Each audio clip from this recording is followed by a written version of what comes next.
Nakasakay na ngayon tayo nito dito sa barko. Ayun yung mga sasakyan nasa baba, oh. Grabe, napakaganda ng tanawin dito.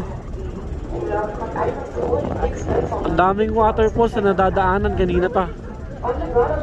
Yan, nasa harapan natin. Ang ganda, oh. Woohoo! Yung nagsasalita dito sa barko, pinapaliwanag na yung mga nadadaanan namin. Para siyang tour guide. Ito, ang ganda na ito.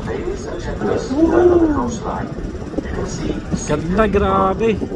Every year, the snow drifts push on the walls of those buildings. All these spots are still in private ownership.